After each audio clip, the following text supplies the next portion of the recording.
Hello students, welcome back to our YouTube channel Ashish Tiwari. I hope आप सभी अच्छे होंगे। आज की हमारी वीडियो तुलनात्मक राजनीतिक विश्लेषण में अवधारणाएं सब्जेक्ट पर रहने वाली है, जिसमें मैं आपको थर्ड यूनिट के इम्पोर्टेंट टॉपिक शॉर्ट्स में एक्सप्लेन करूंगा।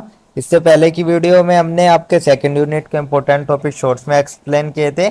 अगर आप हमारे चैनल पर फर्स्ट टाइम विजिट कर रहे हो तो चैनल को ज़रूर सब्सक्राइब कर लीजिए, जिससे आने वाले और चैप्टर्स की वीडियो की नोटिफिकेशन आपको टाइम पर मिले।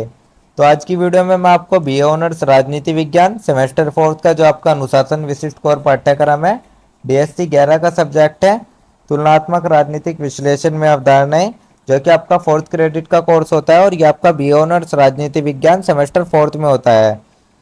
तो अगर आप किसी भी courses BA honours, BA programme, BCom honours, BCom programme के और किसी भी सेमेस्टर से बिलोंग करते हो और आपके पास तुलनात्मक राजनीतिक विश्लेषण में अवधारणाएं सब्जेक्ट है, तो आप सभी ये वीडियो देख सकते हो, क्योंकि सभी का सिलेबस सेम होता है।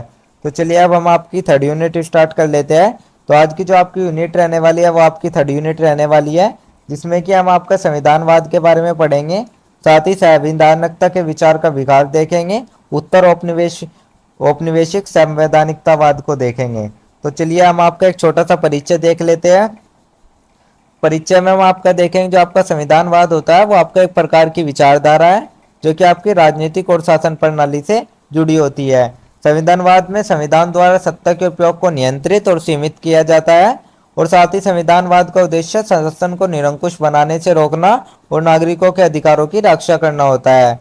संविधानवाद में आपका लोकतंत्र, कानून के शासन, मौलिक अधिकारों और सत्ता के प्रतिकरण जैसे सिद्धांतों पर संविधानवाद को तैयार किया जाता है, उसी पर यह आधारित होता है।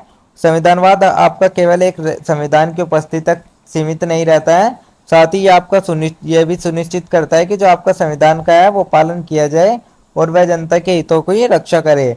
तो ये हमने आपका एक छोटा सा परिचय देख लिया। अब हम आपकी इसकी ऐतिहासिक पृष्ठभूमि देख लेते हैं। जो आपके संविधानवाद की जड़ें है वे प्राचीन काल से ही देखी जा सकती है। यद्यपि जो आपका प्रारंभिक समाज है उसमें पूर्ण संविधान नहीं थे, लेकिन जो आज का टाइम है उसमें कानून और प्रशासन के कुछ रूप मौजूद थे जो कि सत्ता पर अंकुश लगाते थे। सेकंड आपका प्राचीन ग्रीस और रोम, जो कि लोकतांत्रिक शासन और गणराज्य की अवधारणाओं पर आधारित है। थर्ड आपका मध्यकालीन यूरोप, जो कि राज्य की शक्ति पर धार्मिक और सामंती व्यवस्था द्वारा अंकुश है। फोर्थ आपका पुनर्जागरण और ज्ञानोदय काल, जैसे कि तर्कवाद, मानव अधिकारों और आधुनिक राष्ट्र राज्यों का इसमें पुनर्जागरण में आपका उदय हुआ। फिफ्थ आपका आधुनिक युग आता है, जिसमें आपका लिखित संविधान, लोकतांत्रिक संस्थानों और न्यायिक समस्या की अवधारणा सामने आई। तो ये हमने आपका ऐतिहासिक पृष्ठभूमि देख ली संविधानवाद की। अब हम आपके संविधानवाद की परिभाषा देख लेते हैं। संविधानवाद के भी आपके विभिन्न विभिन्न विचारों के विभिन्न विभिन्न मत है। तो चलिए अब हम आपके कुछ विचारकों की विभिन्न विभिन्न परिभाषा देख लेते हैं। तो सबसे पहले डाइस की देख लेते हैं। डाइसी ने संविधानवाद को कानून के शासन और सरकार की शक्ति के सीमित उपयोग के रूप में बताया। सेकंड आपके आता है CH मैकलवेन।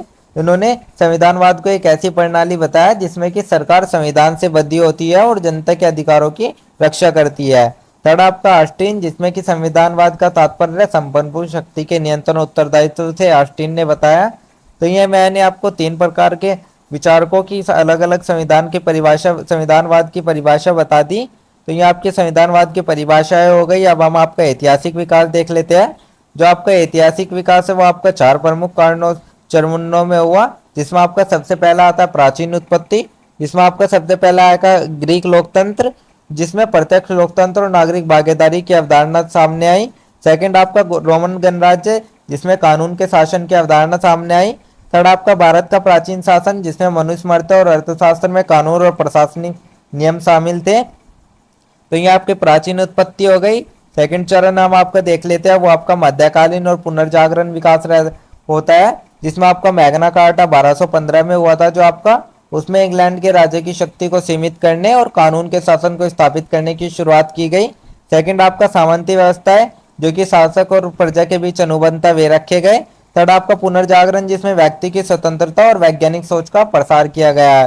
तो हमने आपका ये सेकंड चरण देख लिया, मध्यकालीन और पुनर्जागरण विकास। अब हम आपका थर्ड चरण देख लेते हैं, जिसमें कि हम आपका ज्ञानोदय और सामाजिक समझौता देख लेते हैं। तो इसमें हम आपका सबसे पहले देखते हैं थॉमस होब्स, जो कि सामाजिक अनुबंध का विचार, शक्तिशाली राज्य की आवश्यकता थी इसमें। सेकंड आपका जॉन लॉक है, जिन्होंने सीमित सरकार और प्राकृतिक अधिकार सामने रखे। थर्ड आपका रूसो जो कि आम इच्छा और लोकतांत्रिक शासन रखा गया। फोर्थ आपका मोंटेस्क्यू जिन्होंने शक्ति पृथक्करण का सिद्धांत, कार्यपालिका, विधायिका और न्यायपालिका का संतुलन ये रखा। तो ये आपका ज्ञानोदय और सामाजिक समझौता हो गया। अब हम आपका आधुनिक संविधानवाद का गठन देख लेते हैं, चौथा चरण, जिसमें कि आपका जो आधुनिक संविधानवाद है उसका गठन किया गया। इसमें आपका सबसे पहला आता है अमेरिकी संविधान जो कि 1987 में लिखा गया। इसमें यह आपका पहला आधुनिक लिखित संविधान था जिसमें कि लिखित और मौलिक अधिकारों की रक्षा की गई। सेकंड आपका आता है फ्रांसीसी क्रांति जो कि 1789 में हुई थी, जो कि समानता, स्वतंत्रता और भारत के सिद्धांत को विकसित करती है। थर्ड आपका ब्रिटिश संसदीय प्रणाली जिसमें कि लचीले संविधान का एक उदाहरण आता है। फोर्थ आपका भारतीय संविधान जो कि 1950 में हुआ था। यह दुनिया का सबसे विस्तृत और लोकतांत्रिक संविधान है जिसमें कि आपके 395 अनुच्छेद है और 22 भाग है और आपके 8 अनुसूची 3 सूचियां है। तो ये आपका आधुनिक संविधानवाद का गठन हो गया। ये आपके मैंने चारों चरण बता दिए आपके ऐतिहासिक विकास के। अब हम आपका संविधानवाद के कुछ प्रमुख सिद्धांत देख लेते हैं, जिसमें आपका सबसे पहले आता है कानून का शासन, रूल ऑफ लॉ, जिसमें सरकार संविधान और कानून के अनुसार चलेगी। सेकंड आपका संवैधानिक सर्वोच्चता, जिसमें संविधान अंतिम और सर्वोच्च विधि होगी। शक्ति विभाजन जो कि कहता है सत्ता कार्यपालिका, विधायिका और न्यायपालिका में विभाजित होगी। न्यायिक समीक्षा जो कि कहता है न्यायपालिका को सरकार के कार्यों की समीक्षा करने का अधिकार होगा। और फिफ्थ आपका आता है मौलिक अधिकारों की सुरक्षा जो कि कहता है नागरिक अधिकारों की रक्षा संविधान द्वारा होगी। सिक्स्थ आपका आता है लोकतांत्रिक शासन जिसमें सरकार जनता द्वारा चुनी जाएगी और उत्तरदायी भी होगी। तो ये हमने आपके संविधानवाद के कुछ प्रमुख सिद्धांत बता दिया। अब हम आपको उत्तरौपनिवेशिक संविधानवाद देख लेते हैं। तो सबसे पहले हम आपको औपनिवेशिक शासन का संक्षिप्त अवलोकन देख लेते हैं, जिसमें कि आपको यूरोपियन शक्तियों ने अफ्रीका, एशिया और अमेरिका में उपनिवेश स्थापित किए। सेकंड आपका शोषण, नस्लवाद और आर्थिक दोहन को बढ़ावा दिया। थर्ड आपका स्थानीय प्रशासनिक और कानूनी व्यवस्थाओं को विकृत किया। तो ये आपका उपनिवेशिक शासन का संक्षिप्त अवलोकन हो गया। अब हम आपका कानूनी व्यवस्था पर उपनिवेशवाद का प्रभाव देख लेंगे, जिसमें आपका यूरोपीय कानूनों को जबरन लागू किया गया, साथ ही स्थानीय परंपरा और व्यवस्थाओं को दबाया गया और न्यायिक प्रणाली अक्सर उपनिवेशवादों के हितों की रक्षा के लिए बनाई गई।